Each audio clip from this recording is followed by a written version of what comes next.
Good afternoon, ladies and gentlemen. My name is David Chang, and I'll be presenting to you today my project on how to make a tamper-proof container. Alright, so first of all, my project involves very simple household things, so that's a plus. As you can see, I use Gorilla Glue and aluminum foil to make an easily manufacturable sort of improvement to all tamper-proof containers.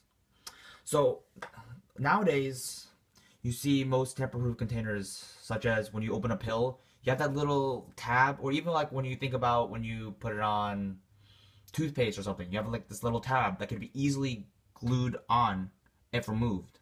So I think that's a big problem because people can easily tamper with the product inside the container and just glue it back on, and you wouldn't be able to tell the difference because you just be able to peel it back off. So the thing I designed is a little more interesting. Basically, it's a one-time tamper-proof container, in other words. So I'm going to open the case and show you what it's like.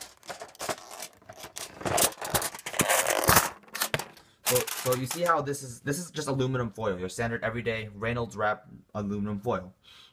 So at the four corners of this Tupperware container, I have super glued on this aluminum foil. So essentially, it is impossible to get to the 3 cookies I have down there without removing this aluminum foil.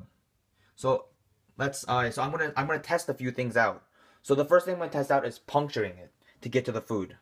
As you see, if I stick my pencil like right here, you'll make an obvious hole in aluminum foil, which is easily decipherable. Here, easily decipherable. You see that? You see those 2 holes, and you know that this food's been tampered with. We can't mess around with it. So if you try to take this off, because I have super glued all 4 corners, it is incredibly difficult to do so without damaging the aluminum foil in some way and leaving some stuck on. So I try to peel this off. Notice how it's being stuck to the container because of the super glue. That's a big plus. So you know that because it's stuck to the container with super glue on it, if you find another sheet of aluminum foil that maybe cover it, you would be able to tell because there would be scraps of this aluminum foil stuck to the sides where it's been super glued. And lastly, if I just try to punch through it, you see how the entire aluminum foil thing collapses, and you can see there's still you can see how this thing is still stuck to the sides because of the super glue. And that's another plus. So it's easily tellable when you can get the aluminum foil to work. So essentially, that's my tamper-proof container, and yes.